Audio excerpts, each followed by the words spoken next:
Hey, hello. Balik lagi di channel Spoiler Moon dan kita akan lanjutkan lagi kisah hidup Fang Yuan. Di part sebelumnya, Fang Yuan secara kebetulan bertemu dan menyelamatkan dua pemuda dari klan Fang yang menjadi tawanan dari seorang immortal di gurun hantu hijau. Hal ini tentu membuka peluang untuk Fang Yuan agar dia bisa membangun aliansi dengan klan Fang.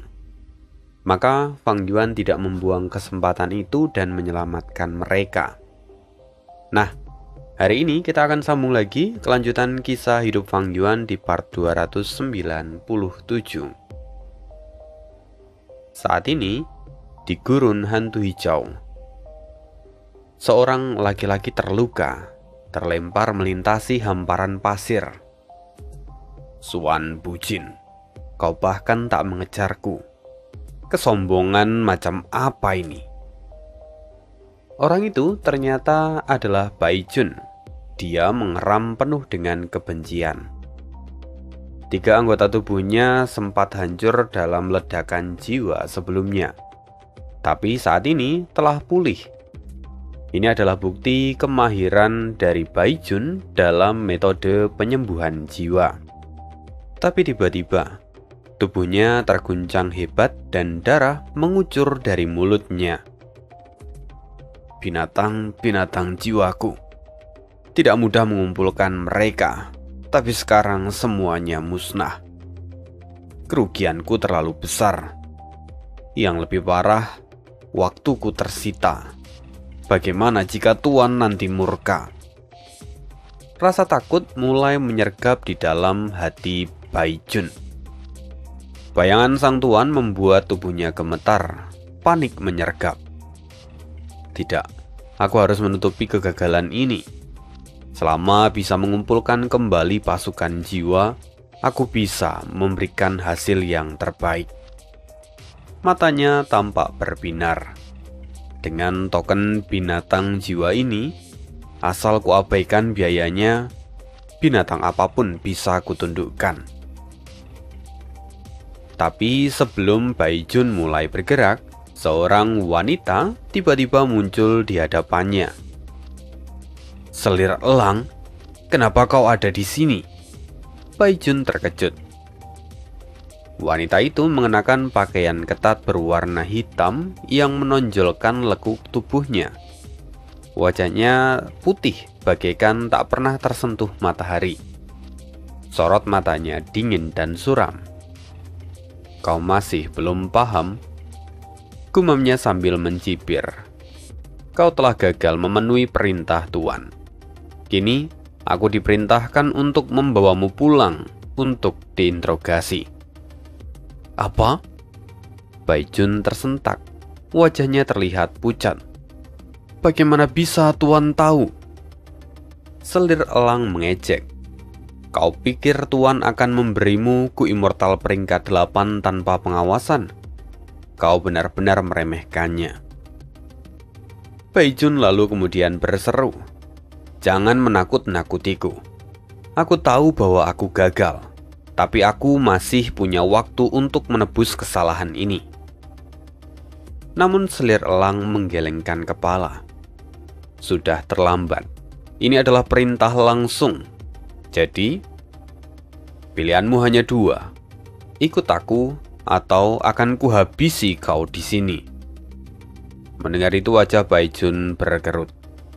Akhirnya dia hanya bisa mengalah. "Baiklah, aku akan ikut denganmu." Setelah itu mereka berdua melesat menembus ribuan li, lalu menghilang ke dalam lubang pasir hisap. Mereka terus turun hingga mencapai ruang bawah tanah yang diterangi cahaya hijau suram.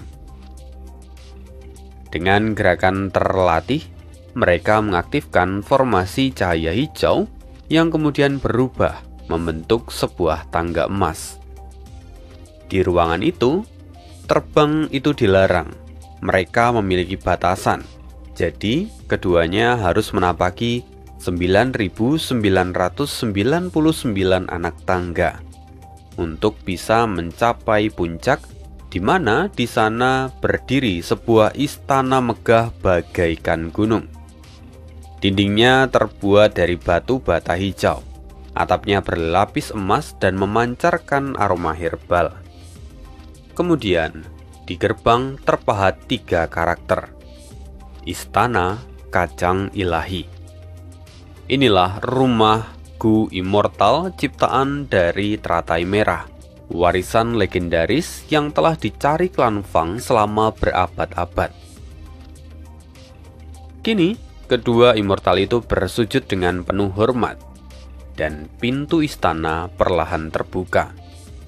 Terlihat aula megah dengan puluhan pilar tembaga raksasa. Di dalamnya terbaring makhluk aneh berkulit kura-kura, bercakar harimau, berekor naga, berleher ular, dan berkepala manusia. "Tuan," suara mereka nyaris bersamaan. Selir elang menunduk dalam. Baijun justru gemetar hebat, keringat membasahi wajahnya. Makhluk itu mengeram. Lalu dia segera mencengkram Baijun dengan cakarnya. "Tuan, saya masih menyimpan Gu Immortal itu. Token binatang jiwa masih utuh di tangan saya." Baijun mencoba melepaskan diri, tapi makhluk itu mendengus. "Bau ini, benar, ini bau jiwa spektral." Leher ularnya meliuk-liuk, sisiknya memantulkan cahaya dingin, dan ia meraung. "Jiwa spektral adalah pembantai klanku. Kau, ini bau pewarisnya, takkan pernah kulepaskan." Raungannya mengguncang istana. Selir elang mundur ketakutan. Baijun pun terlihat pucat pasi. Ia baru sadar bahwa Tuan membawanya pulang bukan untuk dihukum, tetapi karena dia sadar akan aroma Suan Bujin yang membawa jejak dari jiwa spektral. Tiba-tiba, istana Kacang Ilahi bercahaya. Cahaya hijau menembus tubuh makhluk itu bagaikan panah. "Istana terkutuk!" Raungannya terdengar begitu kesakitan oleh karena rumah Gu ini. Melihat itu Baijun ketakutan. "Tuan, tolong tenanglah. Anda harus menenangkan diri Anda. Anda harus menjaga kondisi tubuh Anda."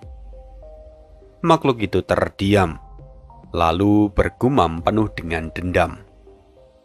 "Benar, aku harus bertahan untuk membantai semua pewaris jiwa spektral." Oleh karena aktivasi dari rumah Gu ini, di pengadilan surgawi kini terjadi getaran hebat.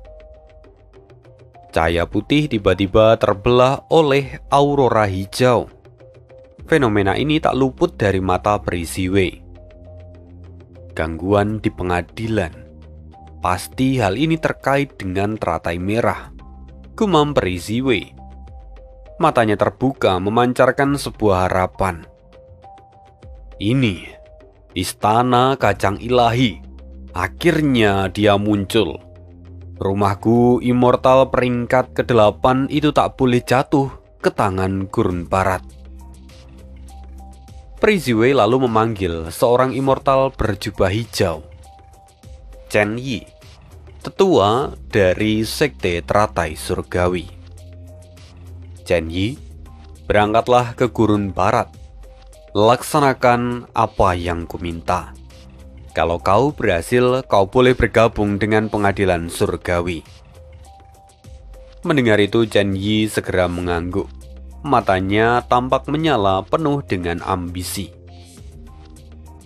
Jadi, pengadilan surgawi pun kali ini ikut bergerak ke Gurun Barat. Beberapa hari kemudian, kita kembali ke Gurun Barat.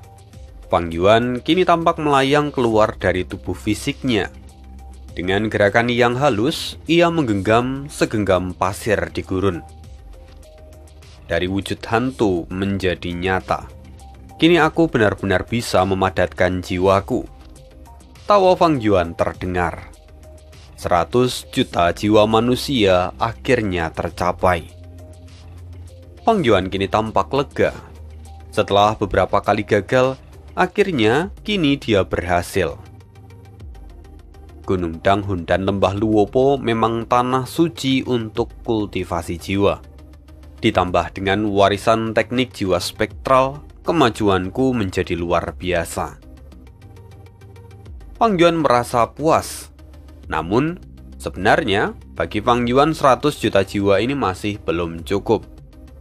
Fang Yuan berniat untuk terus menumpuk jiwanya hingga 900 juta jiwa manusia.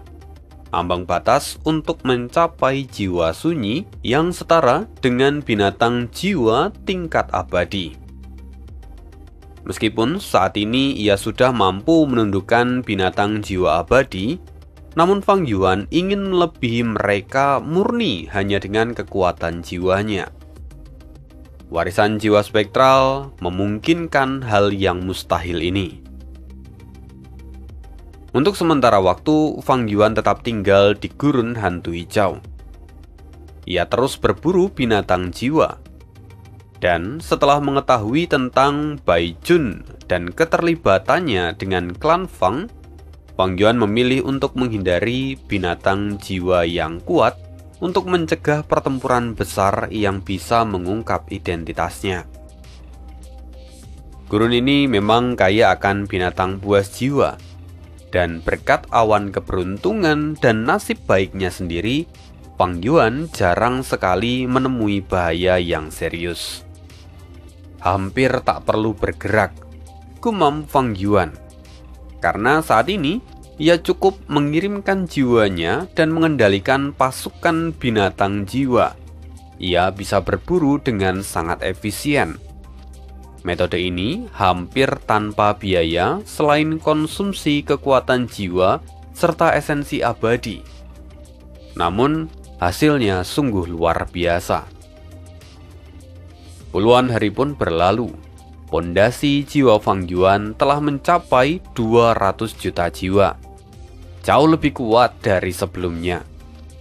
Selama periode ini juga, tak ada gangguan dari klan Fang ataupun keberadaan Bai Jun. Fang Yuan akhirnya memutuskan, sudah waktunya untuk kembali menjelajahi tahap ketiga alam mimpi surga pencuri. Segera Fang Yuan menyimpan pasukan binatang jiwanya dengan rapi sebelum akhirnya meninggalkan gurun secara diam-diam. Fang Yuan kembali ke wilayah klan Tang, domain alam mimpi surga pencuri. Di sana, Tang Fangmin menyambut kedatangan Fang Yuan dengan hormat. Selama kepergiannya, hasil panennya meningkat berkat petunjuk dari Fang Yuan. Setelah pertukaran singkat, Fang Yuan lalu memanggil anggota sekte bayangan untuk mengaktifkan formasi abadi sebelum memasuki alam mimpi. Fang Yuan memanggil anggota sekte bayangan untuk mengaktifkan formasi abadi sebelum memasuki alam mimpi. Pemandangan di depan matanya berubah menjadi oasis di tengah gurun. Kini Fang Yuan kembali menjadi penonton. Ini dia, seru Sa Xiao yang tampak gemetar. Sementara Ben Jason telah sampai di dalam kolam pusat oasis, lokasi pemilihan Gu untuk pemenang kompetisi. Sa Xiao yang telah menanamkan metode pengintaian sangat bersemangat. Dia berkata, lempar peta kulit domba itu ke dalam kolam. Namun Ben Jason ragu. Aku tidak punya peta itu. Kau sendiri yang mengambilnya, kakek. Tapi Sa Xiao menyahut, sudah kujahit di pakaianmu. Lakukan apa yang kuminta sekarang atau kau akan mati. Konflik batin menyergap Ben Jason. Haruskah ia mengkhianati klan yang sudah membesarkannya di duniaku? Ben Jason berusaha mengulur waktu. Kakek, para tetua sedang mengawasi. Jika aku bertindak mencurigakan, maka semuanya akan berakhir sia-sia.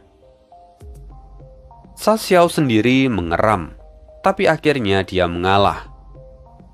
Namun kau harus ingat bahwa kegagalan berarti kematian. Saat dipandu ke dalam gua penyimpanan gu, Ben Jason terpesona oleh koleksi gu peringkat 1 dan 2. Namun kebingungan menyergapnya. Bagaimana bisa dia memilih tanpa bimbingan?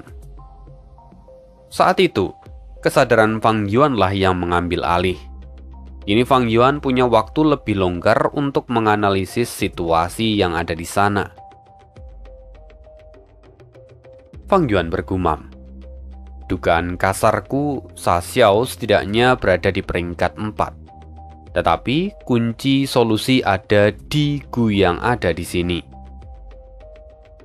Pengetahuan Fang Yuan itu memang luas. Dia mengerti berbagai macam gu dan itu menjadi keunggulan besar. Fang Yuan berkata lagi, sementara metode pengintaian Sa Xiao tak bisa menembus pertahanan gua ini. Ini adalah kesempatanku. Fang Yuan merenung dalam-dalam. Dengan fondasi jiwa 200 juta, resiko cedera jiwanya menjadi sangat minimal. Yang lebih menarik, bagaimana kalau sekarang Fang Yuan mencoba mengubah alur alam mimpi ini? Tampak sorot matanya berkilat penuh tekad. Kali ini Fang Yuan berencana untuk menguji batas fleksibilitas alam mimpi surga pencuri. Setelah beberapa waktu, Fang Yuan bergumam, aku sudah mendapatkan gu yang kubutuhkan. Sekarang saatnya untuk memeriksa hasilnya, ujar Fang Yuan. Langkah pertama, ia mengaktifkan gu serangan mengendap. Dan begitu diaktifkan, sosok jiwa bayi biru melompat keluar ke depan dan menghilang ke dalam dinding gua tanpa meninggalkan jejak. Fang Yuan berpikir, gu serangan mengendap ini memang luar biasa. Di antara gu peringkat 2, kekuatannya sangat menonjol, terutama sifatnya yang seperti hantu. Padahal gua ini pasti memiliki pertahanan internal. Namun, serangan dari gu ini bahkan tidak memicu sistem pertahanannya. Berkat alam mimpi surga pencuri, Fang Yuan sendiri sudah menciptakan gu ini di dunia nyata.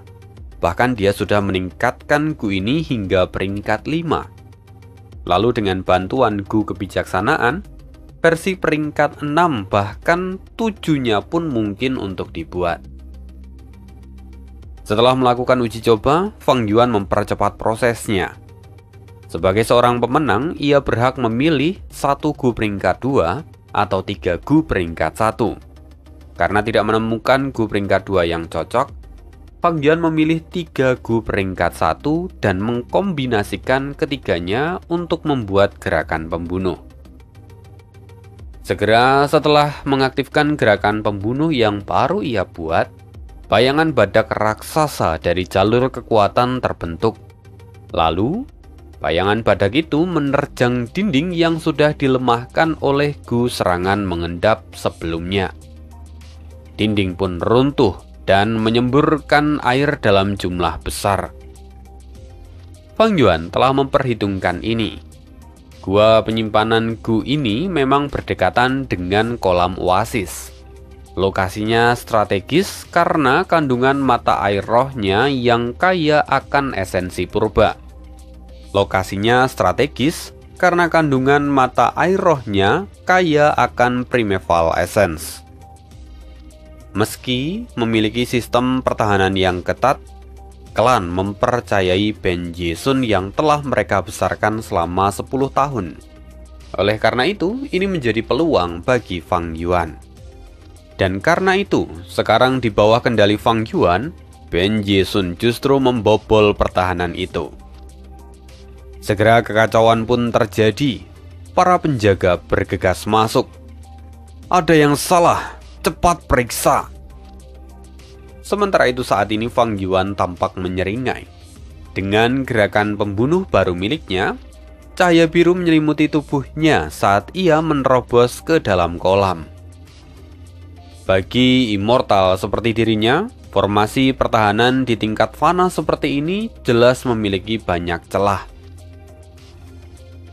Saat ini, dua penjaga yang tiba hanya sempat melihat bayangan Fang Yuan yang kemudian menghilang masuk ke dalam kolam. Mereka berseru, "Pengkhianat! Dia masuk ke dalam kolam!" Mereka lalu mengejar Fang Yuan. Di dalam kolam, Fang Yuan sadar kalau dia kini sedang diburu. Tubuhnya hanyalah peringkat 1, nyaris tak berdaya menghadapi penjaga peringkat 3. Hanya dalam beberapa gerakan saja, Fang Yuan telah tertangkap. Serangan dari para penjaga membuat tubuh Ben Jiesun terluka, dan fondasi jiwa Fang Yuan langsung terkikis 50 juta jiwa manusia. Tentu Fang Yuan kaget. Dia sadar bahwa serangan ini pasti adalah skenario alam mimpi surga pencuri untuk menghadang penyusup. Fang Yuan bersyukur karena ia telah mengumpulkan pondasi jiwa hingga 200 juta jiwa manusia. Pengalaman ini memberinya wawasan berharga tentang mekanisme alam mimpi. Bagaimanapun, penyimpangan dari alur normal ternyata akan memicu tantangan khusus. Kini, kolam tiba-tiba bergejolak. Saat penjaga itu teralihkan, pikiran Fang Yuan berpacu. Fondasi jiwa sebesar ini jarang dimiliki bahkan oleh para immortal. Bagaimana immortal lain bisa menjelajahi alam mimpi surga pencuri? Tentu pikiran Fang Yuan tertuju pada Tang Fangming yang dalam kehidupan pertamanya telah menciptakan gerakan pembunuh pencuri mimpi. Setelah era kekacauan kelima wilayah dimulai, banyak teknik khusus dikembangkan untuk menghadapi alam mimpi seperti ini. Alam mimpi yang berasal dari para yang mulia seperti ini memang sangat mematikan. Fang Yuan hanya bisa bertahan karena pondasi jiwanya yang luar biasa. Di tengah pemikiran itu, kini kolam air mulai terlihat seperti mendidih. Fang Yuan sadar. Aku telah mencapai inti tahap ketiga. Kini air kolam tiba-tiba menjadi surut. Suhunya melonjak drastis. "Pengkhianat, apa yang kau lakukan?" Para penjaga peringkat 3 itu mencengkram leher Fang Yuan. Matanya menyala dengan penuh amarah. Rasa sakit itu tak berarti bagi Fang Yuan. Pikirannya kini hanya tertuju pada perubahan aneh di dalam kolam. Seperti dugaanku, peta kulit domba itu jelas terbuat dari material abadi. Tak terdeteksi saat diproses, tetapi bereaksi setelah direndam oleh air kolam ini. Oasis ini terlalu kecil untuk ukuran normal. Pasti sudah dimodifikasi secara khusus sebagai tempat perbaikanku. Di gurun barat, oasis secara alami itu cukup luas. Keberadaan oasis yang ukurannya sekecil tempat ini sesungguhnya adalah sebuah keanehan. Dan klan dari Ben Jiesun bisa bertahan di sini bertahun-tahun pasti karena alasan khusus. "Bicaralah, atau kau akan kubunuh!" teriak para penjaga itu yang hampir meledak karena amarahnya. Sementara suhu air terus naik, mencapai tingkat yang mematikan bagi manusia biasa. Penjaga menarik Fang Yuan ke permukaan dan melemparkannya ke darat. Para tetua klan kini sudah menunggu. "Pengkhianat, siapa yang mengirimmu?" Mereka mengerubungi Fang Yuan yang basah kuyup. Pemimpin klan, seorang Master Gu peringkat 4, serta para tetua.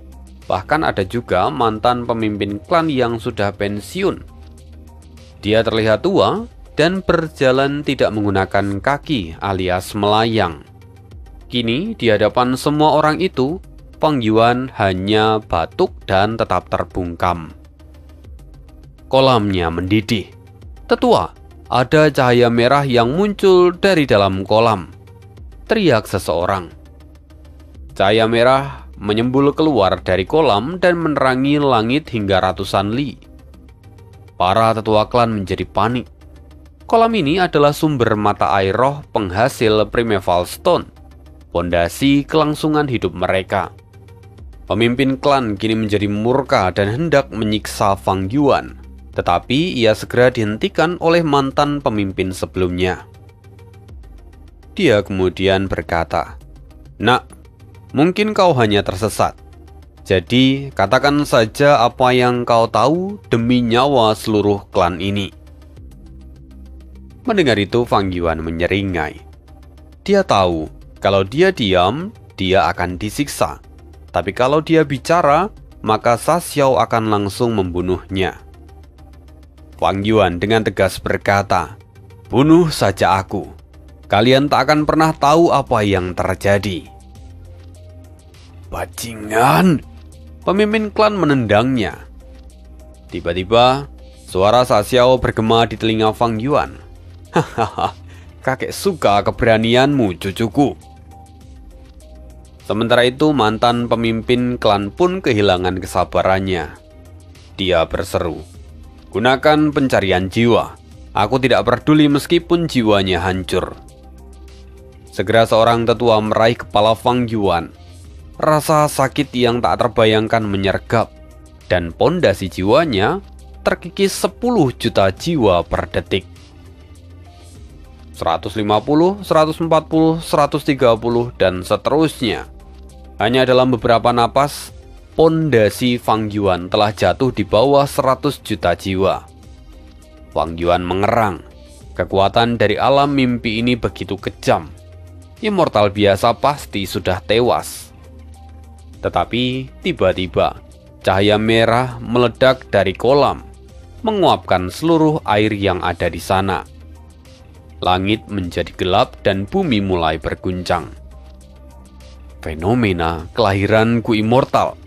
Fang Yuan menyadarinya dan tampak terkejut.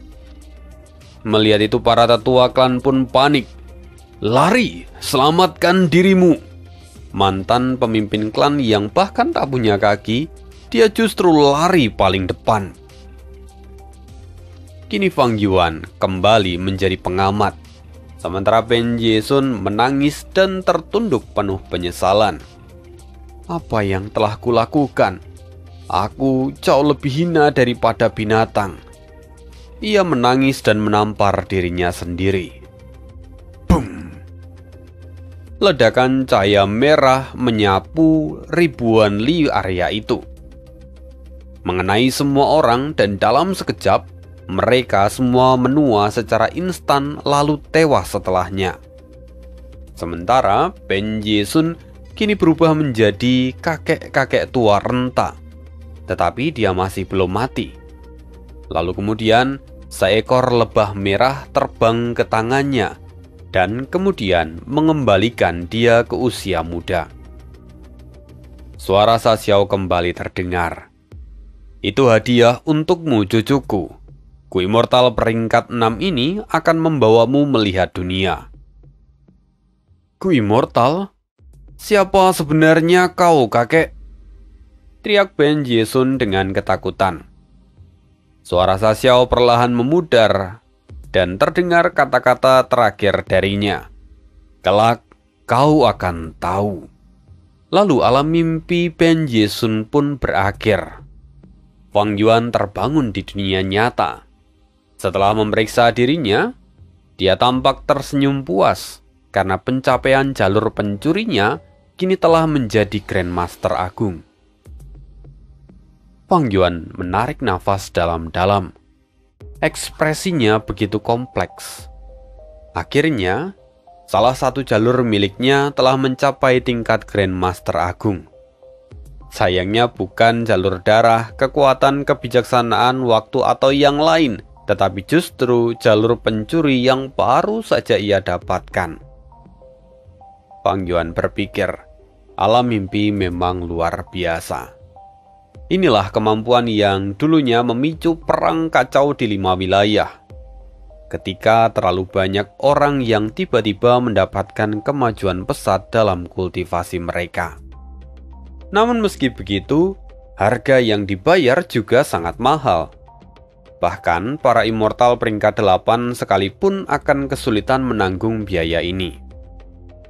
Selain itu, Grandmaster Agung juga adalah batas tertinggi di 5 wilayah. Dengan pencapaian ini, Fang Yuan bisa menguasai segala rahasia dari jalur pencuri. Meskipun memang faktanya masih ada tingkat yang lebih tinggi, yaitu Grandmaster tertinggi. Tetapi untuk mencapai titik itu, Fang Yuan harus mengembangkan pencapaiannya sendiri, dan itu tidaklah mudah. Sementara itu untuk saat ini Fang Yuan tidak ingin memikirkannya dan mengabaikan opsi ini untuk sekarang. Pikiran Fang Yuan kembali pada sosok Sa Xiao. Dia tampak menghela nafas panjang. Bagaimanapun, Sa Xiao adalah kunci transformasi Ben Yesun menjadi yang mulia iblis surga pencuri. Sosok itu jelas bukan orang sembarangan. Tapi, Fang Yuan tak punya waktu untuk mencari tahu sosok Sa Xiao. Dia sudah mencapai ranah Grandmaster Agung, yang artinya meski dia kembali menjelajahi bagian keempat dari alam mimpi surga pencuri, ia tidak akan mendapatkan apapun. Dibandingkan dengan keuntungannya, rasa penasaran Fang Yuan pada sosok Sa Xiao adalah nomor 2. Jadi, Fang Yuan lebih memilih untuk mengabaikannya saat ini. Yang jelas, tujuan Fang Yuan kini sudah tercapai. Waktunya untuk pergi.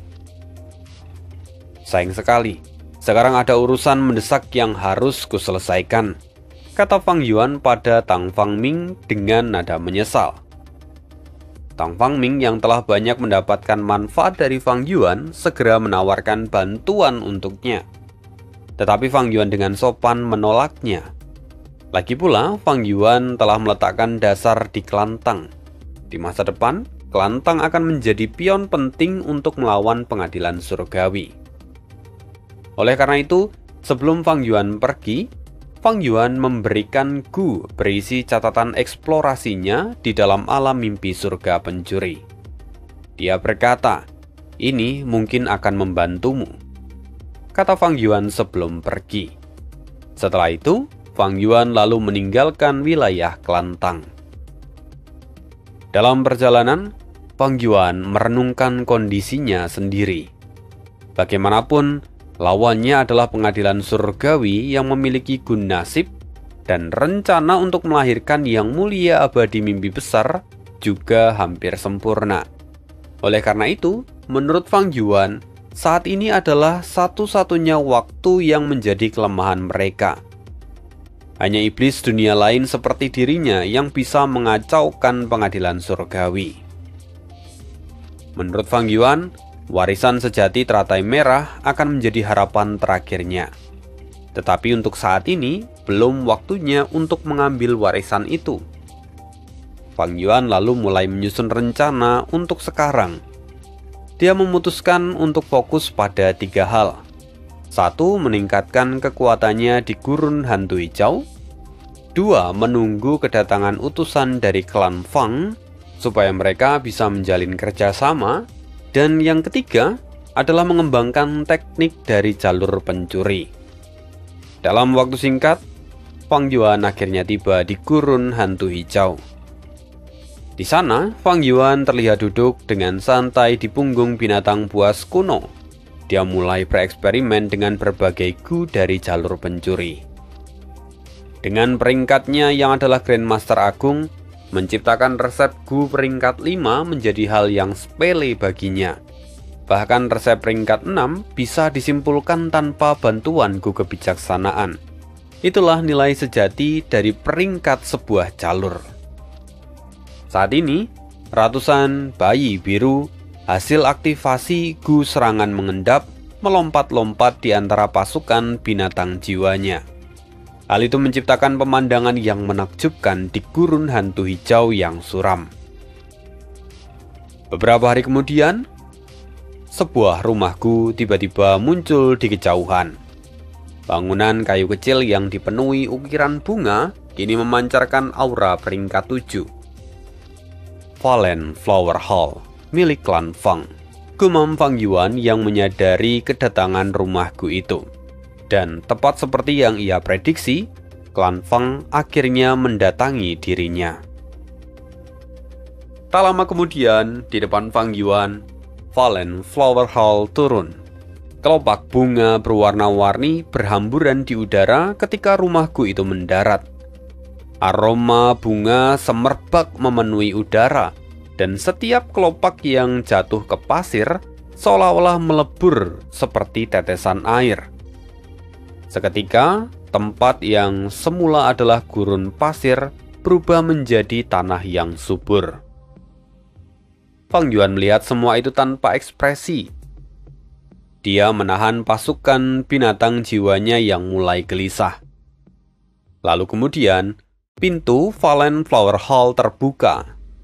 3 orang immortal klan Fang pun muncul. Yang pertama kali terlihat adalah Fang Anlei. Immortal peringkat 7, berbadan gemuk dengan senyum ramah. Dia adalah ahlinya diplomasi dari klan Fang. Sementara 2 orang lainnya adalah Fang Yun dan Fang Len, sama-sama peringkat 6. Mereka berdua adalah pemuda yang Fang Yuan selamatkan sebelumnya dari Bai Jun. Saya Fang Anlei memberi salam. Fang Yun dan Fang Leng juga berterima kasih pada senior atas bantuan yang telah menyelamatkan nyawa kami. Mereka bertiga segera membungkukkan badan dan memberi hormat pada Fang Yuan. Sementara itu Fang Yuan yang duduk di antara binatang buas miliknya mengangguk dengan dingin. Dia berkata, "Aku menyelamatkan kalian tanpa pamrih. Tetapi hari ini kalian kembali menemuiku. Artinya ada sesuatu yang kalian inginkan dariku." Setelah itu, Fang Anlei mempersilahkan Fang Yuan untuk masuk ke dalam Fallen Flower Hall. Mereka menunjukkan ketulusan mereka di dalam bersikap kepada Fang Yuan. Akhirnya, Fang Yuan pun menyetujuinya dan ikut masuk ke dalam Fallen Flower Hall. Di sana Fang Anlei menawarkan 7 li teh harum, minuman khas dari klan Fang yang membuat peminumnya mengeluarkan aroma teh selama 7 hari. Fang Yuan tidak menolak itu. Lalu setelah menyesap teh itu, Fang Yuan langsung to the point. "Aku ingin tahu, apa tujuan sebenarnya dari klan Fang yang menemuiku hari ini?" Fang Anlei tersenyum.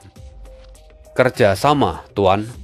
Kami ingin Anda mengumpulkan batu ketidakkekalan di gurun hantu hijau. Tentu kami akan memberikan harga yang layak untuk jasa Anda." Batu ketidakkekalan adalah material abadi peringkat 6. Batu ini hanya terbentuk di medan pertempuran yang keras. Dan kebetulan di gurun hantu hijau adalah tempat yang mudah untuk menemukan batu ketidakkekalan. Bagi Fang Yuan sendiri, yang mana dia bisa menggunakan binatang jiwanya, tugas ini menjadi sangat mudah. Namun Fang Yuan menanyakan apa yang akan ia dapatkan sebagai imbalan. Lalu tanpa ragu, Fang Anlei mewakili klan Fang menawarkan sebuah Gu Immortal peringkat 6 sebagai imbalannya. Mendengar itu Fang Yuan langsung bisa menebak niat dari mereka. Hadiah ini terlalu besar. Oleh karena itu, mereka pasti memiliki motif tersembunyi. Fang Yuan curiga kalau ini adalah cara halus klan Fang untuk merekrutnya ke dalam klan Fang. Dan yang ketiga, Fang Yuan curiga kalau klan Fang mungkin ingin memanfaatkan dirinya sebagai tameng di gurun hantu hijau. Semua kemungkinan itu benar-benar masuk akal. Dan kemudian, saat mereka mulai memasuki diskusi yang serius, tiba-tiba gemuruh menggetarkan Fallen Flower Hall. Wajah Fang Anlei berubah menjadi pucat. Dia berkata, "Bai Jun datang menyerang. Dia membawa pasukan binatang jiwa abadi." Fang Yuan tersentak. Binatang jiwa abadi? Itu mustahil, kecuali kalau dia punya... Fang Anlei lalu tersenyum. "Benar, Tuan. Dia memiliki token binatang jiwa, Gu Immortal peringkat 8 dari jalur perbudakan. Mendengar itu mata Fang Yuan berkilat. Gumamnya dalam hati, Gu Immortal yang sempurna untuk rencanaku. Fang Yuan mulai merancang langkah pembunuh baru dari jalur pencuri untuk mencuri harta itu. Kemudian Fang Yuan berkata, "Kalau begitu, kali ini kalian yang akan menangani urusan ini." Fang Yuan hanya tersenyum tipis, mengalihkan tanggung jawabnya pada Fang Anlei. Dan tentu saja, Fang Anlei hanya bisa setuju. "Kami akan menanggung semuanya. Tapi bila pertempuran berlarut-larut, kami harap senior mau membantu kami." Fang Yuan mengangguk setuju. "Tentu saja, aku akan membantu kalian." Jauh di dalam hati, Fang Yuan berpikir bahwa ini adalah kesempatan emas untuk mengamati kekuatan dari klan Fang. Dan mungkin ini akan menjadi kesempatan baginya untuk mendapatkan Gu Immortal baru. Sementara itu, di luar terdengar auman binatang buas. Kini, binatang jiwa abadi bertubuh banteng berekor macan tutul melesat bagaikan gunung yang menggelinding. Hampir di saat yang bersamaan, lengkingan juga terdengar dari langit. Di sana muncul binatang jiwa abadi berbentuk ular sanca hitam bersayap. Ia menyambar dengan hembusan angin yang kencang. Dua binatang jiwa abadi sekaligus. Fang Yuan terkejut. Serangan mendadak ini membuatnya nyaris kehilangan ketenangan. Tapi Fang An dengan tenang berkata, "Tidak, ada 3 binatang jiwa abadi yang dikirim." Dan seperti dugaannya, tanah tiba-tiba bergetar. Lalu kemudian 3 jari raksasa menyembul keluar dari pasir, mencoba mencengkram ke arah Valen Flower Hall. Seperti kata Fang Anlei, binatang jiwa abadi ketiga telah muncul. Di saat kritis itu, Fang Anlei berteriak, "Terbang!" Lalu kemudian rumah Gu abadinya melesat ke langit. Cengkraman mengerikan itu hanya meraih udara kosong dan kemudian bertabrakan dengan tubuh banteng berekor macan tutul. Namun meski berhasil lepas dari kedua binatang buas abadi itu, tapi ular hitam bersayap kini masih mengudara dan mengancam. Fang Anlei tak menghindar. Dia kini justru mengarahkan Valen Flower Hall untuk menyerang makhluk itu. Boom! Kedua pihak terpental. Valen Flower Hall retak di beberapa bagian. Bunga-bunga di permukaannya berguguran, sementara ular hitam bersayap terjatuh menciptakan kawah besar. Wajah Fang Anlei kini tampak pucat. Ia segera menstabilkan Valen Flower Hall dan mengaktifkan metode perbaikan. Segera cahaya menyelimuti bangunan itu, dan dalam sekejap, semua kerusakannya pulih seperti baru. Melihat itu Fang Yuan tertarik. Dia tampak menganalisis dengan sangat cepat. Mampu memperbaiki rumah Gu abadi secepat ini, apakah mereka mengganti Gunya atau malah memperbaikinya secara langsung? Ada banyak pertanyaan yang muncul di kepala Fang Yuan. Valen Flower Hall memang unik. Kebanyakan rumah Gu abadi tak memiliki kemampuan regenerasi secepat ini. Fang Yuan penasaran apakah ini adalah metode jalur formasi atau perbaikan. Sayangnya informasi yang ia miliki sangat kurang, jadi membuat analisisnya terhenti. Sementara itu, tawa Baijun menggema. "Percuma meski kau memiliki rumah Gu abadi. Menyerahlah, aku bisa mengampuni kalian." Kemudian ular hitam bersayap bangkit dan kembali menyerang. Kemudian ular hitam bersayap bangkit dan menyerang Valen Flower Hall. Fang Anlei segera menghindar sambil bertarung di udara. Kini Dua binatang jiwa abadi yang lain hanya bisa mengeram di tanah karena mereka tak bisa terbang.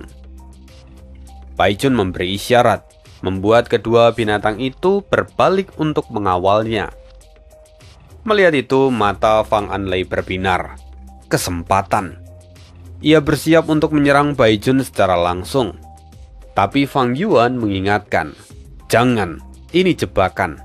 Abaikan saja dia, dan dia akan segera mencapai batasnya. Fang Anlei ragu dengan perkataan Fang Yuan, dan akhirnya kesempatan itu pun hilang. Ular hitam bersayap sudah menghadang, sementara dua binatang jiwa kini sudah mengitari Baijun. Melihat sikap mereka, Baijun cemberut kecewa. Dia bergumam, aku sengaja memberi celah, tetapi dia tidak tergoda. Token binatang jiwa ini terlalu menguras tenagaku. Aku harus menyelesaikan ini dengan cepat. Dengan penuh amarah, Baijun lalu memanggil binatang jiwa abadi keempat. Seekor laba-laba berduri yang memiliki kemampuan untuk terbang. Makhluk ini melesat seperti panah menuju Valen Flower Hall. Itu dia menunjukkan kartu truf-nya, kata Fang Yuan. Melihat itu, Fang Anlei berterima kasih pada Fang Yuan karena telah mengingatkan dirinya. Kini dia fokus untuk menghadapi serangan ganda itu. Laba-laba terbang yang cepat dan ular hitam bersayap yang kuat memberikan tekanan besar pada mereka. Tetapi perlahan, koordinasi kedua binatang itu mulai kacau. Di darat, Baijun pun terlihat pucat dan tubuhnya gemetar. Akhirnya, dia lalu menarik binatang jiwanya untuk mundur. Persis seperti prediksi Anda, Tuan. Baijun telah mencapai batasnya, ujar Fang Anlei. Sekarang tak akan kubiarkan kau lolos, kata Fang Anlei yang kemudian melesat mengejar Baijun. Valen Flower Hall mengejar sambil menyerang, meski masih dihadang oleh dua binatang jiwa yang bisa terbang. Haha, di mana kesombonganmu sekarang, Baijun? Ejek Fang Yuan. Baijun pun kemudian berseru, jika bukan karena aku yang belum mahir menggunakan token binatang jiwa ini, kalian pasti sudah mati di tanganku. Lalu kemudian lengkingan elang memecahkan keheningan langit. Seorang wanita berpakaian hitam ketat muncul bagaikan hantu. Tangannya kini telah berubah menjadi cakar elang. Tubuhnya diselubungi asap hitam. Peringkat 7, Ku Immortal Jalur Gelap, Selir Elang. Boom! Cakarnya menyambar Valen Flower Hall, meninggalkan 3 bekas luka yang dalam dan nyaris menembus bagian dalamnya. Ada bala bantuan, gerutu Fang Anlei. Ia berpaling ke arah Fang Yuan dan berkata, Tuan, kami butuh bantuan Anda. Fang Yuan pun mengangguk. Oke, aku akan mengurus Baijun. Kau tahanlah selir elang. Setelah itu, pintu dari Valen Flower Hall pun terbuka. Fang Yuan menggunakan gerakan pembunuh dari jalur kebijaksanaan. Pikiran terbakar, kejatuhan meteor. Meteor-meteor berjatuhan dari langit. Dan Baijun yang kini sudah melemah memakai kedua binatang jiwanya sebagai perisai. Namun, semua itu hanyalah pengalian. Tiba-tiba ledakan terjadi. Tanah terbelah saat istana raksasa bercahaya hijau keluar dan menabrak Fang Yuan. Itu adalah rumah Gu Abadi peringkat 8, Istana Kacang Ilahi. Rumah Gu Abadi peringkat 8, wajah Fang Yuan tampak terkejut saat menghadapi serangan dari Istana Kacang Ilahi. Itu Istana Kacang Ilahi. Di dalam Valen Flower Hall, ketiga immortal dari klan Fang terpana. Selama ini, dari generasi ke generasi, mereka telah mencari rumah Gu ini tanpa henti. Dan kini ketika mereka baru saja akan menelusuri gurun hantu hijau, Istana Kacang Ilahi justru muncul di hadapan mereka. warisan dari klan Qing yang telah didambakan selama berabad-abad itu akhirnya tepat berada di depan mata mereka. Mata ketiga immortal itu nyaris melotot, tak percaya dengan apa yang mereka lihat. Bagaimana mungkin? Sementara itu terdengar raungan binatang dari dalam istana kacang ilahi. Pewaris jiwa spektral, matilah! Kemarahannya membuat puluhan pilar kokoh mulai bergetar dan niat membunuh memenuhi udara. Makhluk itu aneh. Bercangkang kura-kura, bercakar harimau, berekor naga, berleher ular, dan berkepala manusia. Dialah sosok yang sebelumnya disebut Tuan oleh Baijun. Pemimpin dari Baijun dan selir elang. Rambutnya acak-acakan, tak terlihat jelas wajahnya. Tetapi Fang Yuan bisa merasakan kebencian mendalam yang berubah menjadi niat membunuh tak terbendung. Istana kacang ilahi kini kembali menyerang Fang Yuan. Sementara selir elang yang merupakan Gu Immortal peringkat 7 menyerangnya dari belakang. Dan Baijun menggunakan dua binatang jiwa abadi untuk menyerang Fang Yuan. Dalam sekejap, Fang Yuan menghadapi serangan gabungan dari 3 arah. Rumah Gu abadi peringkat 8, 2 binatang jiwa abadi, dan 2 Gu Immortal peringkat 7 dari jalur iblis. Situasinya benar-benar kritis. Jantung Fang Yuan berdegup kencang. Pikirannya bergerak bak tsunami. Tak disangka, saat keluar dari rumah Gu abadi milik klan Fang, dia langsung menghadapi serangan mematikan semacam ini. "Senior, hati-hati!" teriak ketiga immortal dari klan Fang. Mereka tak bisa membantu Fang Yuan. Saat ini, Fang Yuan hanya bisa mengandalkan dirinya sendiri. Tentu, sejak awal Fang Yuan memang tak pernah mengandalkan orang lain. Dengan kewaspadaannya, Fang Yuan sendiri telah menyiapkan banyak klon di dalam apertur abadinya. Belum lama ini dia juga memodifikasi segel pelindung arus balik hingga waktu aktivasinya menjadi sangat singkat. Walaupun untuk saat ini, Fang Yuan tidak akan langsung menggunakan segel pelindung sungai arus balik karena identitasnya bisa langsung ketahuan. Walaupun ya sebenarnya kalau Fang Yuan menggunakan itu, dia pasti bisa selamat tanpa terluka meski harus menghadapi 3 serangan ini sekaligus. Kemudian, di situasi hidup dan mati ini, Fang Yuan tak terlihat panik sedikit pun. Setelah hidup ratusan tahun, tekad dan semangat juangnya justru membara. Fang Yuan tertawa. Tawa itu menggema di tengah situasi yang genting, membuat ketiga immortal dari klan Fang merasakan rasa percaya diri Fang Yuan.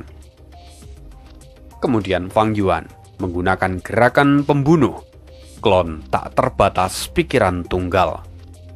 Seketika puluhan siluet biru menyembul keluar dari tubuh Fang Yuan. Ini adalah metode modifikasi dari Raja Sejati Gunung Ungu yang aslinya menghasilkan siluet ungu. Tetapi siluet yang dihasilkan sekarang adalah biru karena telah dimodifikasi oleh Fang Yuan. Segera pasukan besar terbentuk, sementara tubuh asli Fang Yuan bersembunyi di antara mereka. Ya, gerakan ini memang mirip dengan segudang diri. Kemudian, istana kacang ilahi menghantam seperti meteor, menghancurkan siluet-siluet yang ada di depannya. Selir elang dan laba-laba terbang menghindar, tak ingin berhadapan langsung dengan rumah Gu abadi peringkat 8 ini. Hanya ular hitam bersayap yang kini masih bergerak dan terus menyerang Fang Yuan. Namun ada satu hal yang mengejutkan. Fang Yuan tak menyangka kalau istana kacang ilahi bisa terus mengejar tubuh aslinya meski dia telah bersembunyi di antara siluet-siluet bayangan yang ada di sana. Fang Yuan bisa merasakan, apakah ini kebetulan? Fang Yuan mengendalikan siluet-siluet itu sambil terus berpindah, tetapi istana kacang ilahi tetap bisa melacaknya. Fang Yuan lalu mengaktifkan gerakan pembunuh kedua, kabut pengacau arah. Kabut biru menyelimuti medan perang. Selir elang berhenti. Bai Jun memanggil binatang jiwanya mendekat dengan panik. Kabut ini bisa mengganggu penglihatan, seru Fang Leng. Bahkan dengan perlindungan rumah gua abadi, kita akan tetap terpengaruh. Namun anehnya, istana kacang ilahi tetap bisa mengejar Fang Yuan dalam kabut. Ketika istana kacang ilahi hampir menabrak Fang Yuan justru menyeringai. Boom! Tabrakan dahsyat terjadi. Tapi bukan Fang Yuan yang terkena, melainkan istana kacang ilahi yang telah menabrak ular hitam bersayap yang langsung membelahnya menjadi dua. Fang Yuan tertawa. Meski aku tak bisa membingungkanmu, aku bisa membingungkan yang lain. Lalu di tengah kabut itu, Fang Yuan segera mengaktifkan segel pelindung arus balik, lalu menggunakan lagi klon tak terbatas pikiran tunggal sambil mengaktifkan wajah familiar. Dia berubah menjadi siluet biru dan bercampur dengan yang lain.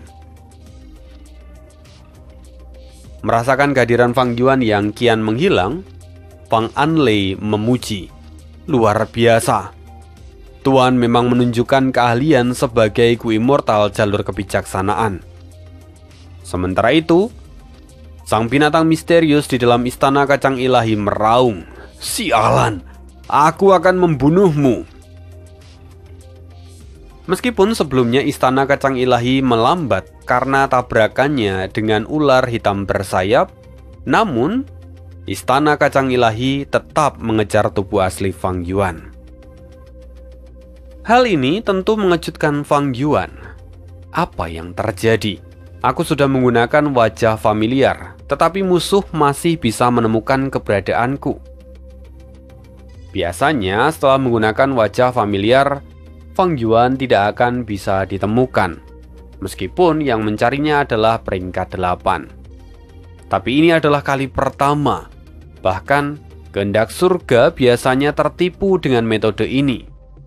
Sebenarnya metode apa yang mereka gunakan? Pikir Fang Yuan. Dia tak bisa mengerti. Karena ini juga pasti bukanlah jalur kebijaksanaan. Fang Yuan sendiri melindungi tubuhnya dengan pakaian hantu. Jadi deduksi tak bekerja padanya. Lantas bagaimana dia bisa ditemukan? Fang Yuan tidak bisa menjawab ini. Dan kita akan cari tahu alasannya di part berikutnya. Sekian dulu untuk hari ini, karena setelah bagian ini, ceritanya akan dilempar lagi ke tempat yang lain. Tidak langsung melanjutkan, tetapi dilempar dulu. Jadi, ini adalah akhir untuk video hari ini. See you again di next video dan